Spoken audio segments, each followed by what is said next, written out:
नमस्कार मित्रों, मैं ज्योतिषाचार्य एवं रत्न विशेषज्ञ पंडित विवेक शर्मा अपने YouTube चैनल नवग्रह रत्न एवं ज्योतिष केंद्र में आप सभी का स्वागत करता हूं तथा आप सभी से अनुरोध करता हूं कि मेरे इस चैनल को ज़्यादा से ज़्यादा सब्सक्राइब करें, जिससे कि ज्योतिष से संबंधित महत्वपूर्ण जानकारियां जल्दी से जल्दी आप सभी तक पहुंच सकें, जिससे कि आप अपने जीवन में आ रही परेशानियों को कम कर सकें।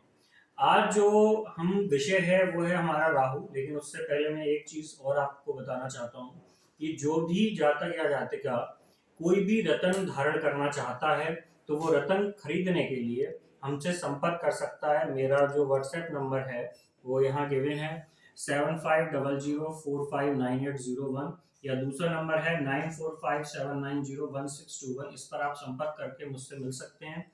और अगर कोई भी जातक या जातिका अपनी निशुल्क बिना किसी चार्ज के कोई भी कुंडली अगर दिखाना चाहता है, अपने जीवन में आ रही समस्याओं का समाधान चाहता है, तो वो मुझसे संपर्क कर सकता है।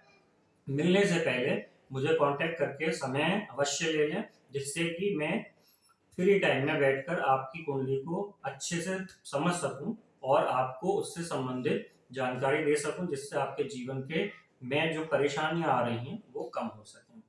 तो आज जो मित्रों जो हमारा विषय है वो है राहु।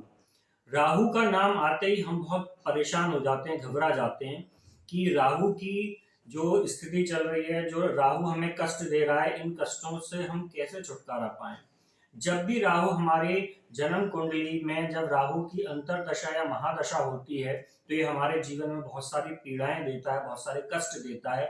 इन कष्टों को कम करने के लिए हमारे पास बहुत सारे उपाय हैं, जिनका हम जो है प्रयोग करके अपने जीवन के कष्टों को दूर कर सकते हैं। तो सबसे पहले आज हम समझ लें कि राहु क्या है। तो हम सभी ने ये पढ़ा है, ये जाना है, हमें बताया भी गया है कि जब समुद्र का मंथन हुआ तो समुद्र मंथन से अमृत से भरा हुआ एक कलश निकला। उस अमृत को देवताओं ने पान किया और सभी देवता अमर हो गए। लेकिन जब अमृत पान किया जा रहा था उस समय स्वरभामा नाम का एक असुर अपना रूप बदलकर देवताओं की पंक्ति में खड़ा हो गया। और जब विष्णु भगवान जब देवताओं को अमृत पान करा रहे थे तो उसने भी अमृत का पान कर लिया, जिससे वो अमर हो गया। लेकिन जब ये अमृत पान कर चुका था उस समय सूर्य देव और चंद्र देव ने इसको असुर को पहचान लिया और विष्णु भगवान से इसकी शिकायत की। तो विष्णु भगवान ने गुस्सा में आकर अपने सुदर्शन चक्र से इसकी गर्दन को काट दिया।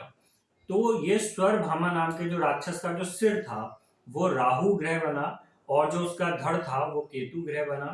तो ये जो स्वरभामा नाम का जो राक्षस था, इसका जो सिर था जो राहु ग्रह बना, इस राहु ग्रह ने क्योंकि इसको पहचाना था सूर्य और चंद्रमा ने, इसलिए राहु सबसे ज्यादा दुश्मनी सूर्य और चंद्रमा से मानता है। जब भी राहु सूर्य और चंद्रमा के साथ युति बनाता है तो उस जातक या जातिका को सबसे ज्यादा कष्ट देता है। तो हम बात करें कि हमारे ज्योतिष में, हमारे जो वेदों में ये बताया गया है कि जो सबसे ज्यादा प्रभावशाली, जो शक्तिशाली ग्रह है वो सूर्य है। सूर्य के साथ जब भी कोई ग्रह बैठता है तो सूर्य उस ग्रह को पूर्ण रूप से अस्त कर देता है, क्योंकि सूर्य सबसे ज्यादा शक्तिशाली है और इसको ग्रहों का राजा भी माना गया है। लेकिन राहु उससे भी ज्यादा शक्तिशाली और क्रूर ग्रह माना गया है, क्योंकि राहु के अंदर ऐसी शक्तियां हैं कि राहु जब किसी भी ग्रह के साथ बैठता है तो उसके सारी शक्तियों को नष्ट कर देता है। जब राहु सूर्य के साथ युति बनाता है तो वो सूर्य को इतना शक्तिशाली बलवान ग्रह होने के बावजूद वह सूर्य की सारी शक्तियों को नष्ट कर देता है। जब वो चंद्रमा के साथ युति बनाता है तो चंद्रमा को पूर्ण रूप से ग्रहण लगा देता है, जिससे कि मनुष्य के जीवन में बहुत सारी परेशानियां आती हैं। मनुष्य तनाव में चला जाता है, मानसिक कष्ट उसे झेलने पड़ते हैं। तो राहु जब किसी भी हमारी कुंडली के, जन्म कुंडली के जब किसी भी भाव में राहु बैठता है तो उस भाव से संबंधित हमें कष्ट देता है। जैसे कि राहु अगर हमारी कुंडली के लगन में यानी कि प्रथम भाव में बैठता है तो मनुष्य को व्यक्तित्व रूप से बहुत ज्यादा परेशानियां देता है, मानसिक रूप से बहुत सारी पीड़ाएं देता है, बार बार पर चिड़चिड़ापन, और ऐसा मनुष्य नकारात्मक सोच वाला बहुत ज्यादा होता है। जब भी कोई कार्य करता है तो उसके दिमाग से सबसे पहले नकारात्मक सोच आती है। जब राहु सुख भाव में बैठता है तो उस मनुष्य के जीवन से सारे सुखों को खत्म कर देता है। वाहन का सुख, भूमि का सुख, मकान का सुख ऐसे जातक को नहीं मिल पाता है।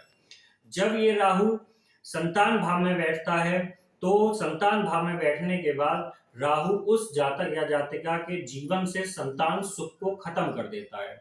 जब राहु विवाह भाव में बैठता है तो पति पत्नी के बीच झगड़े करवाता है, पति पत्नी में मानसिक रूप से अनबन बनी रहती है और कभी कभी तो ये स्थितियां इतनी बुरी हो जाती हैं कि पति और पत्नी का तलाक भी हो जाता है। जब राहु भाग्य भाव में बैठता है तो मनुष्य के भाग्य को पूरी तरह से खत्म कर देता है। जब ये राहु दसम भाव में नौकरी के भाव में बैठता है तो नौकरी में बहुत सारी दिक्कतें देता है, या ऐसे मनुष्य को जीवन में वो मनुष्य किसी एक नौकरी में या किसी एक काम में टिक नहीं पाता है और वो भटकता रहता है। तो राहु के इस तरीके के अशुभ प्रभाव होते हैं।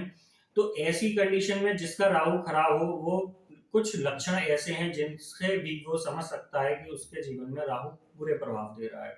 जैसे कि जब किसी का राहु खराब होता है तो ऐसा मनुष्य बहुत ज्यादा संदेहप्रद रहता है, वो मानसिक रूप से बहुत ज्यादा परेशान रहता है, उसे किसी भी काम में परफेक्शन नहीं आता, हर चीज में संदेह रहता है।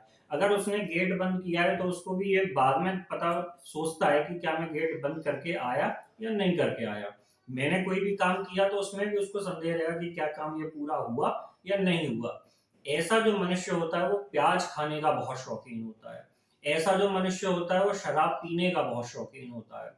तो अगर हम कुछ चीजों को अपने जीवन में अपना लें तो हम राहु के बुरे प्रभावों को कम कर सकते हैं। जैसे कि अगर कोई भी मनुष्य किसी का धन मार लेता है, यानी कि किसी से उसने धन लिया और वो उसको नहीं लौटा पाया, तो उसका राहु खराब प्रभाव देने लगता है।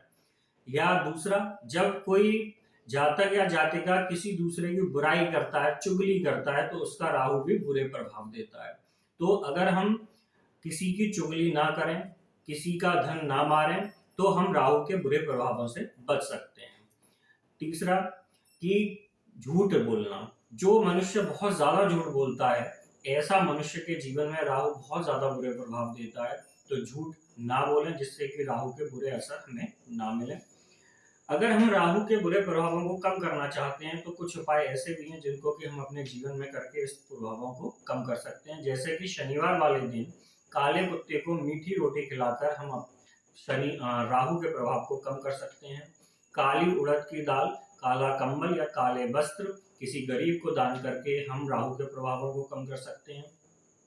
राहु का रत्न गौमिल धारण करके हम राहु के बुरे प्रभावों को खत्म कर सकते हैं।